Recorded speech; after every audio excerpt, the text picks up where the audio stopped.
Você sabia que o sedentarismo pode matar? Um estudo identificou que a inatividade física é considerado um fator de risco, assim como o tabagismo e a obesidade. Veja agora na reportagem de Gabriela Frontini. O sedentarismo é um estado muito reduzido de atividade física que pode comprometer e muito a manutenção da saúde. Ficar muito tempo sentado em frente ao computador, como muitos trabalham hoje em dia, ou horas e horas na frente da televisão, podem caracterizar uma vida sedentária, e isso não faz bem. O sedentarismo é um problema muito sério, porque ele pode trazer problemas de doença cardiovascular, algumas doenças cardíacas são muito prevalentes em pacientes que não fazem nenhum tipo de exercício, por exemplo, infarto do coração, pressão alta, obesidade. As pessoas tendem a engordar mais quando não praticam nenhum tipo de atividade física, entre outras doenças. Além disso, tem as doenças não cardiológicas também. Então, existe uma relação entre câncer e sedentarismo. Poucas pessoas sabem disso. Algumas doenças endócrinas também. Síndrome metabólica, que passa pela obesidade, mas aumento do colesterol do sangue, aumento de açúcar no sangue, que é o diabetes. Então, todas essas doenças guardam a relação com o sedentarismo. Germano é doutor em cardiologia pela Faculdade de Medicina da USP e trabalha em vários hospitais, entre São Paulo, Mogi das Cruzes e Vale do Paraíba. Não é raro atender pessoas com falta de vitamina D, que só é obtida com a exposição ao sol, conforme relata. Além do problema sistêmico que a gente chama, o sedentarismo pode levar a doenças locais. Então, o paciente que tem maus hábitos de vida, entre eles ficar parado muito tempo na mesma posição, além de doenças relacionadas à própria atividade, como doenças de lesão por esforços repetitivos, pessoas que trabalham muito com computador, também tem os problemas ergonômicos, quer dizer, pessoas que ficam sentadas numa posição incômoda ou inadequada, podem ter problemas de coluna mais frequentes, mais lombalgias, que é dor na coluna, dor nas costas, e problemas de osteoporose. Tem muito problema hoje que leva a deficiência de vitamina D. Pessoas que ficam confinadas longe da exposição solar. E esse é um problema que muitas pessoas já veem hoje, é uma endemia, quer dizer, uma doença de altíssima prevalência, a deficiência de vitamina D, justamente por esses hábitos de confinamento, sedentários e pouca exposição solar, como acontecia no passado. As crianças que anos atrás eram ativas e não paravam quietas, hoje estão sendo fisgadas pela tecnologia e assim entrando para o rol dos sedentários. E o médico alerta para esse perigo também. E a gente sabe também que a prevalência de obesidade, de hipertensão está cada vez mais precoce nos indivíduos, justamente porque esses maus hábitos já começam na infância. E não é só o sedentarismo, o mau hábito alimentar também é uma constante. Mas uma coisa é importante ressaltar, as crianças elas são frequentemente uma cópia do que elas veem no dia a dia. Então não adianta você falar uma coisa e fazer outra. Então você vai tentar ensinar para o seu filho um bom hábito, mas se você não tem esse bom hábito, seu filho não vai aprender provavelmente esse bom hábito. Então o que você faz vale muito mais do que o que você fala. Então se você realmente quer educar seu filho nesse sentido, você tem que mudar primeiro a si próprio. Tem hoje também alguns jogos que as crianças podem utilizar, que eles já pensam nesse contexto de sedentarismo, então já colocam uma interface, por exemplo, jogos de dança, e que as crianças usam o console dançando, então isso já é uma preocupação demonstrada. Mas de uma forma geral você tem toda razão.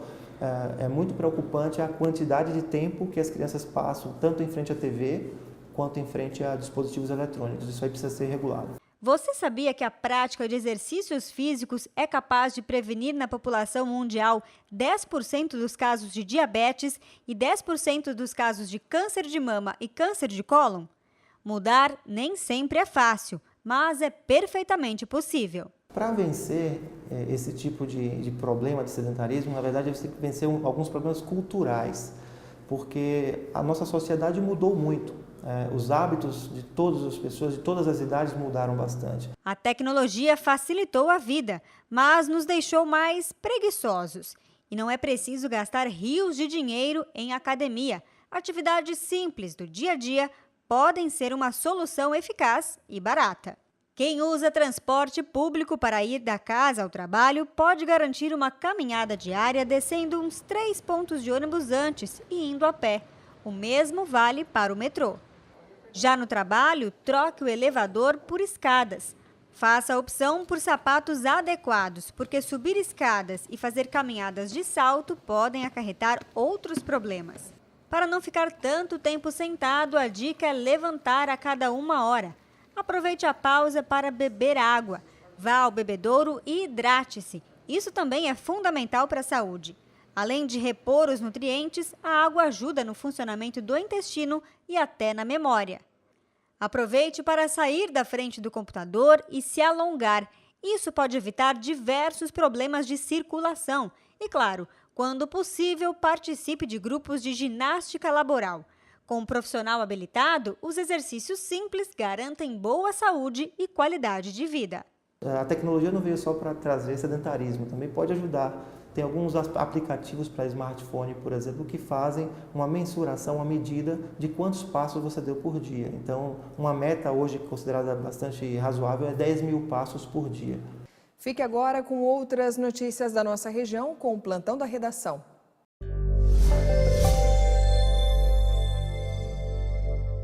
Olá! Os funcionários dos Correios entraram em greve nesta segunda-feira por tempo indeterminado. De acordo com a Federação Nacional dos Trabalhadores em Empresas de Correios e Telégrafos e similares, os trabalhadores são contra mudanças no plano de saúde da empresa, que prevê o pagamento das mensalidades pelos funcionários e a retirada de dependentes dos contratos. São José dos Campos registra a primeira morte suspeita por febre amarela contraída na cidade. O homem de 40 anos era morador do bairro Bom Sucesso. De acordo com a prefeitura, esta região faz parte do chamado corredor ecológico, onde já foram encontrados neste ano 3 macacos mortos e todos apresentaram resultado positivo para a febre amarela. Segue o repórter setorial. Ainda falando em saúde, os moradores de Pindamonhangaba agora podem receber atendimento médico e odontológico em um ônibus conhecido como No Caminho da Saúde. O veículo tem ajudado nas ações da Secretaria de Saúde. Acompanhe. E o ônibus já tem ajudado, inclusive, na campanha de vacinação contra a febre amarela. A secretária de Saúde aqui de Pinda, Valéria, ela vai dar outras informações para a gente. Valéria, qual é a estrutura desse ônibus? Ele tem uma área de odontologia, né, um consultório, um micro, né, um consultório menorzinho, mas que contém a cadeira para fazer atendimento odontológico. Temos a recepção. E no outro lado tem o consultório do clínico e mais a recepção. E ele tem capacidade para atender quantas pessoas?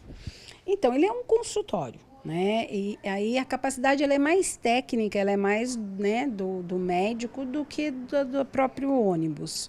Nós pensamos em atender a população rural, né, que tem maior dificuldade de chegar até aos postos que são mais centralizados, e nós acreditamos aí que por período se atenda uma média de 15 a 20 pacientes. Como eu comentei, ele já está ajudando na campanha de vacinação contra a febre amarela. Quais outras ações o ônibus vai poder colaborar? Perfeito. Ele já tem nos ajudado bastante, já está mais ou menos uns 30, 40 dias conosco na campanha, né, porque nós estamos fazendo, além da área rural, casa a casa, nós estivemos no parque da cidade, na Praça Central, e com o apoio dele. Ele vem colaborar assim com a gente porque é uma unidade móvel. Na verdade, ela é uma unidade que eu posso levar até o paciente. Então, nós podemos estar fazendo trabalhos, por exemplo, de acordo com a demanda. Tem uma região que eu preciso de focar na parte ginecológica, né? Que as mulheres precisam fazer preventivo e a mulher da zona rural tem maior dificuldade. Então, nós podemos montar uma equipe de ginecologia e ir até o local com essa equipe. Podemos fazer o trabalho na parte de odonto, né? E, enfim, ele é uma unidade de assistência. Trabalharemos com o clínico e possivelmente até com algumas especialidades, que são os cardiologia, né? E ele só não vai nos dar o apoio no diagnóstico, exames, porque ele não comporta. Mas na parte assistencial, a demanda vai nos... Porque como ele será planejado mês a mês, a demanda é que vai nos direcionar. E quanto que foi investido para montar esse ônibus? Olha, o ônibus veio para nós quase que um custo zero, né? Porque ele já existia, ele estava parado há 8 anos. O que nós fizemos foi reestruturá-lo novamente e repaginá-lo. Hoje eu estou fazendo a aquisição de alguns equipamentos da parte de odontologia que não estavam, né? Não tinha no ônibus. Mas assim, ainda coisa de, acho que não chega a 10 mil reais esses equipamentos.